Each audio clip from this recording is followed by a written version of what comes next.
नई संसद भवन को लेकर कलह मची हुई है। आइए मैं आपको बताती हूँ आखिर संसद भवन को लेकर इतनी कलह क्यों मची है और इसके साथ ही अब आगे क्या होगा।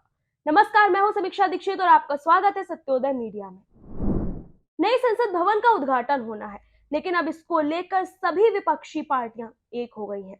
19 विपक्षी पार्टी, 19 राजनीतिक दल ऐसे हैं जो एक हो गए हैं, जो भी संसद भवन का उद्घाटन होना है उसका बायकॉट कर रहे हैं। ये बायकॉट अब सोशल मीडिया पर भी ट्रेंड कर रहा है। अगर आप ट्विटर खोलेंगे या फिर अपना कोई भी सोशल मीडिया साइट खोलेंगे तो वहां पर आपको संसद भवन ट्रेंड करता हुआ नजर आएगा। आखिर इसके पीछे का क्या कारण है? नई संसद भवन बनी है तो इसके लिए तो सभी राजनीतिक पार्टियों को खुश होना चाहिए, सबको हंसी खुशी उसमें सम्मिलित होना चाहिए, लेकिन ऐसा नहीं हो रहा है। क्या संसद भवन सिर्फ प्रधानमंत्री नरेंद्र मोदी का ही रहने वाला है? अगर आगे कोई भी चुनकर आएगा नया प्रधानमंत्री तो उसका भी उसी तरह से राज होगा जिस तरह से प्रधानमंत्री नरेंद्र मोदी का है।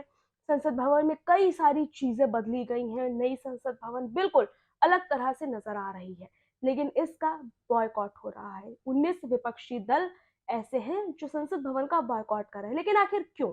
इसके पीछे की क्या वजह है? इसके पीछे की वजह है संसद भवन का उद्घाटन। उद्घाटन सबसे बड़ी वजह बनी हुई है, जिसमें 19 जो विपक्षी दल हैं, जो राजनीतिक दल हैं, उन्होंने आने से मना कर दिया है।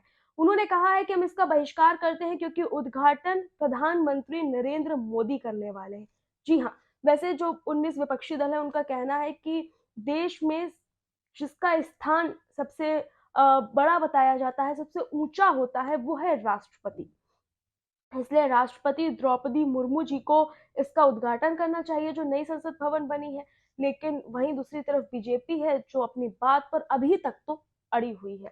अभी तक बीजेपी की बात क्या करें हम, अगर देखा जाए तो लोकसभा के जो स्पीकर हैं ओम बिरला, उन्होंने प्रधानमंत्री नरेंद्र मोदी को एक चिट्ठी लिखी थी, एक लेटर लिखा था जिसमें उन्होंने उनको आमंत्रित किया था नए संसद भवन के उद्घाटन के लिए, जिसको लेकर अब 19 विपक्षी दल एक तरफ है और बीजेपी एक तरफ खड़ी है। अब बीजेपी वर्सेस फिर से 19 विपक्षी दल की लड़ाई शुरू हो गई है। तो वहीं अगर हम एआईएमआईएम के अध्यक्ष असदुद्दीन ओवैसी को देखें तो उनका कहना है कि नई संसद भवन का उद्घाटन ना तो राष्ट्रपति को करना चाहिए और ना ही प्रधानमंत्री को करना चाहिए। इसका उद्घाटन दरअसल लोकसभा के स्पीकर ओम बिरला को खुद करना चाहिए।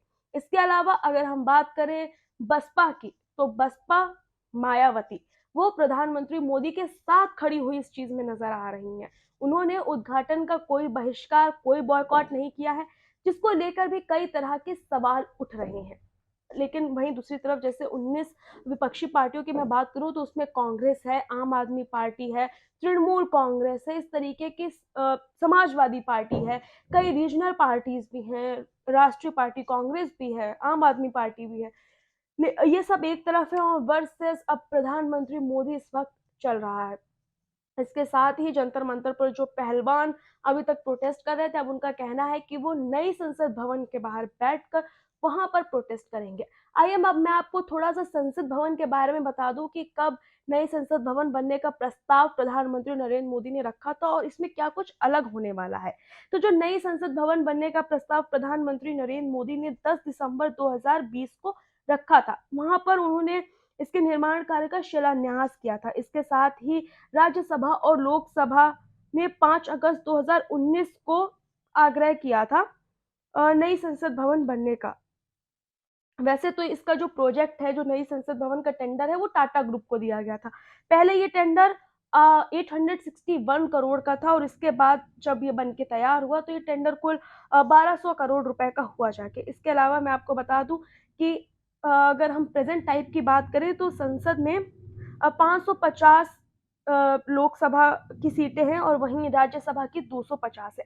लेकिन भविष्य की जरूरतों को मद्देनजर रखते हुए लोकसभा की 888 और वहीं राज्यसभा की 384 सदस्यों के बैठने की व्यवस्था की गई है। तो कई तरीके से जो नया संसद भवन होगा वो कई मायनों में अलग होने वाला है। बताया जा रहा है कि उसको 4 मंजिल में बनाया गया है, उसमें कई सारी आधुनिक सुविधाएं मिलेंगी। लेकिन फिलहाल अभी उसके उद्घाटन को लेकर कलह मची हुई है। ये कब तक सॉल्व होगी ये देखने वाली बात होगी और साथ ही ये भी देखने वाली बात होगी कि आखिर नई संसद का कौन उद्घाटन करेगा।